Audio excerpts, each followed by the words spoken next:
Well, the last time you saw me here, wait. Well, the last time you saw me here, referencing Josh, I can't say reference, hold on. The last time you saw me here, referencing, gosh dang it, I can't say reference. The last time you saw me here, reference it Josh, reference it Jacob, I was the Hulk, and I was running through the woods. Well, now we're out here and we are building this beautiful Barndominium.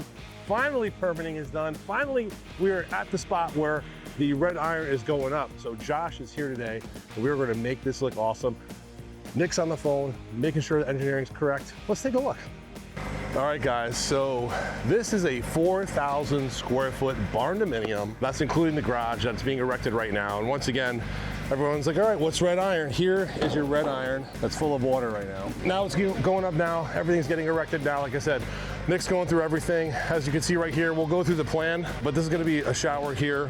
And you know what I noticed with the Barndominiums, Josh? And I think you've seen this as well. They're not really going with very large showers. It's like a very basic, like, I feel like people that live in Barndominiums are like a minimalistic lifestyle. I think that's the way we can look at it, and there's nothing wrong with that. Quite frankly, I envy it because I got too much crap in my house. Good news and bad news. There's always some issues that pop up in construction, and unfortunately, our lift got stuck. Our man lift got stuck today, but thank goodness it got stuck where it is because it's still functional for what they're using it for right now. But now, tow trucks have to come out because they're both stuck.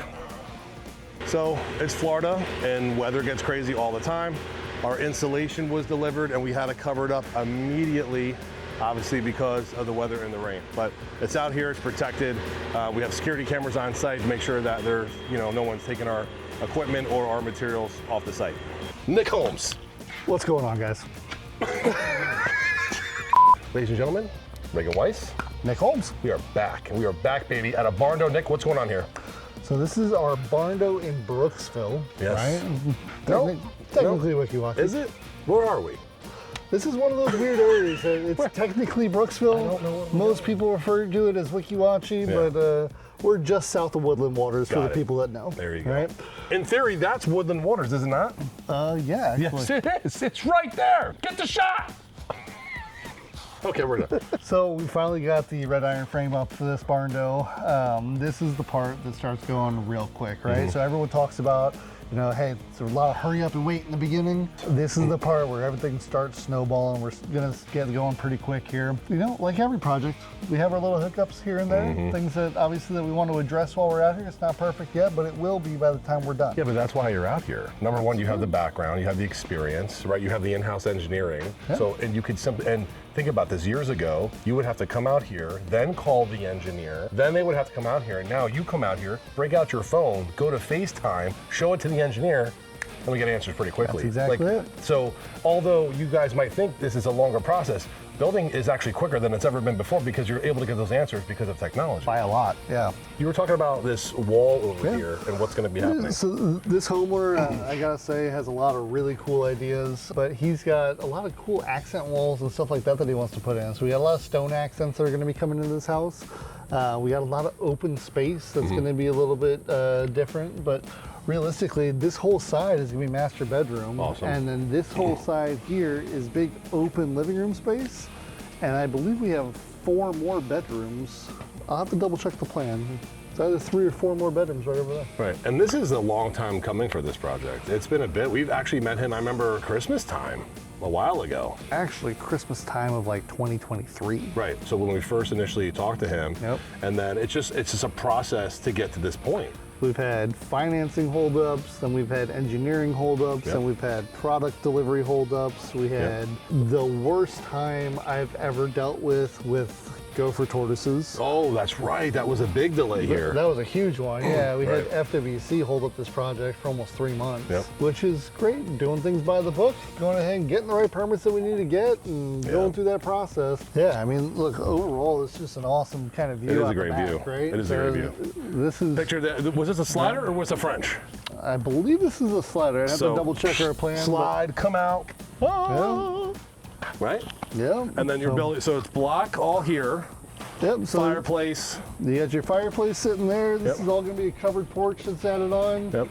And then you'll basically have your stone accent wood burn fireplace all the way up. So tell everyone why out here it's a frame. It really depends on the overall aesthetic that we're going for. So in a lot of these that we've been designing, we have just extensions of the main frame onto that to keep costs down. But for this one, we're actually going to be turning the gable the other direction and framing back on. So similar to the one that you saw in Wesley Chapel. Are we going with the same roof paneling? Yes. Okay. Yep, it's all the same panel like that. This is going to be a pretty cool thing. If Josh does turn around at some point in time in this, you'll see all the metal actually sitting over there. Yeah, it's going to be a black building. That's going to be awesome, guys. I mean, this will be our first black one, right? So the one up in Issachatta is also black. Right. But this is up before. This one has the frame up before that. Before that one. Nice. Yeah, but this one's going to start going real quick. We're going to start seeing a lot of stuff come together on it. Hopefully before we, knock on wood, get any type of storms or anything like that, we'll have an enclosed building. We've had a pretty quiet season so far, so knock on wood, we were blessed with that. So tell everyone how many projects we actually have going right now. Enough. We won't even talk about it because it's that many. Listen, I couldn't tell you off the top of my head how many we have. I know I can think of at least 7 or 8. Yeah, and like I said, they're not all Barndos. You know, we have regular houses going up as well, and then obviously affordable housing. So we are busy. We got a lot going on, and really cool. Our office is almost done. Yeah, we got all the flooring done on that. So we need trim, doors, and some plumbing fixtures. And then we are ready to move in, and it's going to be an awesome place. It's going to be an awesome place also to collaborate and have these other business owners come in. We have our conference tables, we have our TV monitors. Like, it's going to be a really, really beautiful office. So we are going to encourage a lot of business owners to come in, and our podcast comes back. Absolutely. Which is super important. It's also super important for every business owner to be a part of those. Yep. I think it's always great for anybody to go ahead and cross-pollinate their audience, right? So obviously the people that are really interested in the Barndo stuff that we do and the construction aspects we do might not have, a bounce house company, in their feed. It's true. Might not have, Capital Tacos or, any of those guys coming through. But I think that's a big part for us. And I'd really like to see more of the construction trades involved in what we do here as well. Talk about the process along the way. I would too. It's a different breed of individual, if you will, and a lot of those guys just want to get stuff done and get out.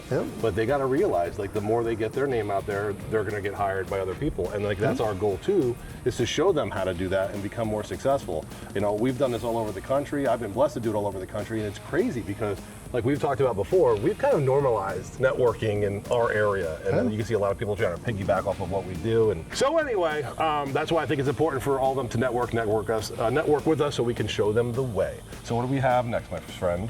Well, if you want, we've got one other project that's 3 streets away that we can go take a look at. Let's go look at that. Yeah. Okay, we are here on an addition. It's a mother-in-law suite here in Hernando County, and the storms have been coming in, so we actually have to come here and build a temporary wall. Nick, tell them about that. Yeah, so obviously we get through the construction process here, and like everything, additions have a whole different set of unexpected things that pop up. Well, you're opening things. You just don't know. You don't know what you don't know. And if you're not doing exploratory, that just came in. Yeah. If you're not doing exploratory, which a lot of people don't want to do. You don't want to cut into certain things, but then when you finally do, you're like, oh, it's not what we anticipated. That's why we have change orders. That's why we have, there's things that are excluded. So go ahead. Yeah, so on this particular one, we went ahead and opened up what we thought was a block header. It turned out to be frame, and that wasn't going to work for what we needed. We ended up having to pull that out. We ended up having to redesign our trusses to go ahead and carry the existing trusses now that we're taking that header out. In the midst of all that, we went ahead and had the new trusses delivered. We took our garage door out, and we need to go ahead and not have a big hole there so that we can go ahead and keep this house dry. Yes. So we're making our rounds today. This is when customers feel appreciated. This is when customers feel reconnected again, because a phone's great, a text message is okay, but when you're out here and you're pressing the flesh and you're out here letting them know, like, we're here, it's gonna be the right way, don't worry about it. That's why we preach construction it's not fun. And it's funny how awesome she was. She's like, we love your videos. I go, yeah, we make it look fun, but it's the biggest headache on the planet. And it really is. And even with our vendors, like, it's a lot, guys. Like, there's a lot of things we have to do and compile and collect from people, collect from the bank, collect from everyone, even for people to get paid. Things take time, but the end result is everyone's happiness, including the contractors and the trades, including our customer. Yeah, it's all just time. It all comes down to time. Obviously, the more profitable way to do things is do it quick. But you run into stuff all the time, and you just got to figure out how to fix it and keep on moving. Yeah, this is why we do say we're the transparent contractor, because construction is a very difficult process. It's never fun, it's never easy, it's lengthy in time. Things pop up like we already articulated, but the end result, like I said, not to be repetitive, is your happiness, everybody's. So stay tuned for the next one.